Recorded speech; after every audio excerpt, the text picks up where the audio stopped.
The views, opinions, and representations expressed on the Night Dreams Talk Radio Network and its website are those of the hosts, guests, and participants, and are not necessarily those of or endorsed by the network, its affiliated stations and broadcasts, the management, other hosts, or advertisers of the network. The shows found on the Night Dreams Talk Radio Network can, but do not necessarily, promote any particular lifestyle, belief, religion, political affiliation, or other personal practice. These shows are for entertainment purposes only and are not intended to treat, diagnose, and or claim any cure of disease or condition or give any medical or legal advice. Eric Cooper, S-4 Radio, on Night Dreams Talk Radio Network, gets deep into the paranormal. Good evening or morning, depending where you are. Welcome to S4, the voice of Forest Moon Paranormal, coming to you live from FMP headquarters in the heart of the Cascade Mountains in Concrete, Washington. FMP is a highly active emergency response team for all aspects of the paranormal, from aggressive hauntings, alien interaction, Bigfoot and other cryptids, and everything in between is terrifying. S4 is the voice where we discuss these things in detail. Not only can you find S4 right here on Night Dreams Talk Radio, but for our local listeners, also on KSVU 90.1 FM from 10 to 12 Saturdays with pre-recorded shows. So, tonight, it's the 2nd of March, and we're talking all things astral. What is astral? Can anyone do it? And how does astral benefit the paranormal? What's this remote viewing? Is it the same as astral? And are there any dangers to either one of them? So tonight with us, we have Cole Wegleitner, our FMP Lore and Culture Research Specialist and owner of Statement of Sound DJ Services, Richard Benak, our Astral Instructor, Megan Gehring, one of our Astral team members and Head of Security. So how are we doing, guys? Perfect. Great, Eric. Really good, thank you. Excellent, excellent. And real quick, we have our team show next weekend. That's just for our team. But on the 16th, we have training, Burlington Library, 4 p.m. And that is open to everybody. On the 16th, we actually have Michael Hull coming up to Skagit County to talk the legalities of the paranormal, legal aspects of investigation, things of that nature. So I want to start with you, Richard, because you've never actually been on S4, so it's kind of cool to get you into the astral show tonight. And you've been our instructor for 3 years, 4 years. Seems like forever, Eric. No, it's been a great experience. I've learned so much. I learned from each of the students in each of the classes. It's a different experience, and it's been great working with you and the astral teams. And for our listeners and for folks that want to, because I know we have an astral team, astral class coming up, I believe in April, isn't it? Yeah, we're looking at that. Basically, as I think our next class, we may do an investigative class. So what we've been doing is we've broken it up. So we do a 1 month introduction to astral projection, where we teach some of the basics of astral projection and do some of the basic techniques. And then the second class is more of an advanced class on how to apply astral projection, how you can do it to use to do investigations, whether paranormal investigations or even to do some missing persons and criminal investigations.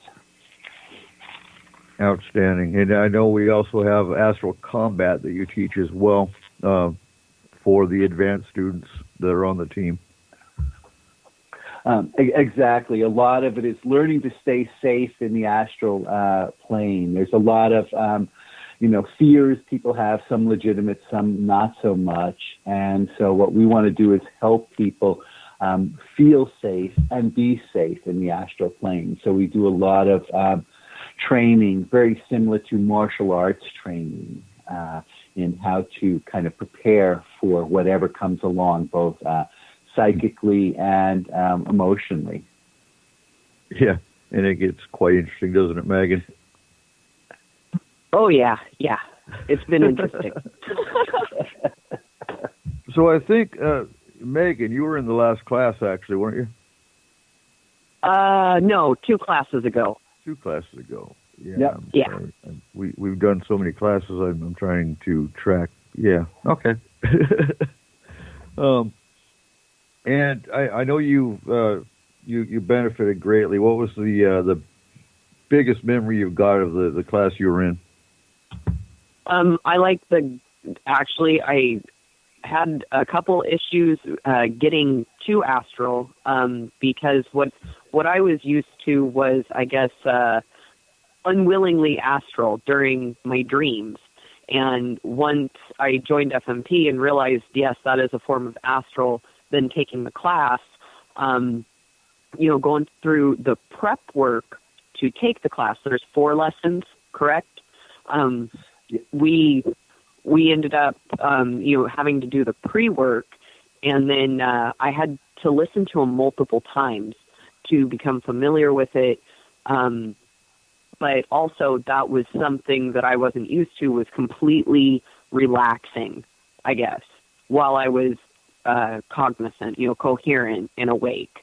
So to put myself in almost a dream state, that was my hang-up. But with the way the course is laid out and the actual guidance, all you got to do is click the lesson and, follow the instructions and let your mind go. And it became more effective the more times that I listened to it. So, yeah, and once we actually got into the coursework and did some teamwork, it was very effective. And we didn't have pre-coursework initially, did we, Richard? No. This is something I added very recently because what I found out is it's a good way to kind of give people a feeling of what astral projection is before they actually join the class. Sometimes there's a lot of misconceptions about astral projection and a lot of fears, and this way they can go out and explore it, do some very, very basic work and decide, yes, this is for me, or no, I don't think I'm ready for this, or I'm not interested in it. So it helps the students know what's coming, and it helps us, that way we're only getting people who are very interested and are comfortable doing astral projection. Exactly. It's definitely not for everybody. And exactly. Craig's in the chat room asking if the lessons are online. So what we do, Craig, like we just said, we have pre-classes that Richard gives you to get you kind of in tune with what's going to happen. And then we do teleconferences, and everything else is on astral. The next class, I don't think we've actually locked in an actual date yet, but it's probably going to be in, was it April? Or are we doing it this month, Richard? Definitely not this month. So we can definitely look at an April class. The April class is going to be basic astral. It will be how to astral. And if you don't know anything about it, is it something for you? And then I'll be talking to Richard for those that already astral. They're taking the basic course. We'll go ahead and get a combat class going. Probably look at May, or do you want 2 months out, June? Sure. I think probably June would be better. That way we get all the people who've been through the basic class. They can go back, kind of look at some of the coursework, make sure that they're ready, because it's going to be very, very intense. It is. And I'm going to throw some numbers out, but I'm going to tell you right now, out of a class of 20, we might actually have 10. We have about a 50% dropout rate. Basically, because some find that they don't have the time or the energy, or they really just lose interest. Other ones find that the astral combat side's not for them. They're more peaceful. We've actually had some leave the team because they were more into the peace side of things and healing side of things, and the astral combat side wasn't. So they went and actually did their own thing, and that's fine. It's not for everybody. So let's get into the nuts and bolts of astral. What is a definition of astral? What I usually teach is basically astral projection is the phenomenon where your astral body, your spirit, your consciousness separates from your physical body, and then it transcends the normal boundaries of our physical universe. We can then go to the astral plane or just different realms of consciousness. It's so for many people, it's an out-of-body experience where you're not physically limited to where you go. So we can go to more the astral plane, or we can just stay within the physical plane and move between time and space. So this is one of the key things we teach is that you not only be able to go to different places, but you can go to different times. So it's time and space with astral projection is very malleable. Now, just to clarify, because I get asked this a lot, your consciousness leaves your body, not your soul, correct? Correct. I mean, your soul stays with your body, but it's sort of the consciousness, our awareness, if you want to call it the subconscious, that part of us that, makes us who we are, and is just aware of what's going on, leaves and is able to go to different parts while your body continues to just relax and be in a deep state of relaxation and trance. And I think that's where the big confusion is, because most people know that your soul leaves your body, you die, you're dead. Right. So how can you astral travel and not be dead? A big confusion. And, people can't grasp the concept that consciousness can leave and you can actually go other places without you being dead.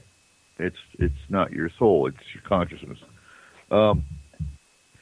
And for clarification, when you actually consciously go to other times, you can't alter those times, correct? Correct. No, you're an observer there.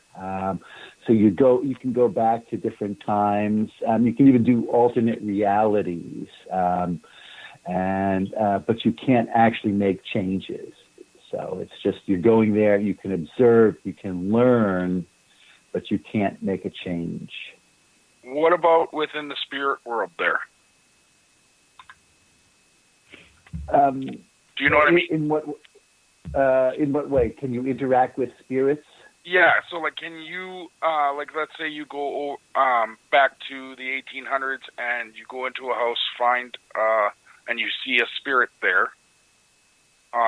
Can you cross him over from there? Yes. I mean, we do some going back and to help them move on. So yes. So in the spirit world, different rules apply versus the physical world.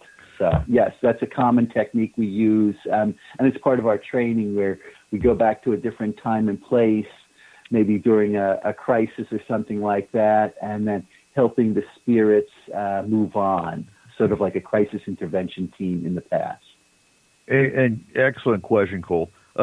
My point, you can't go back to Nazi Germany and alter Hitler. That would change our time now. So essentially, with the astral side of the time shifting, it's like remote viewing versus what we do on the astral team with FMP. With FMP, we're astral, and we interact, we combat, we remove, we pass over spirits, we combat aliens, whatever the case is. With the time, the dimensional traveling, or the time traveling, you're only a remote viewer. Correct. So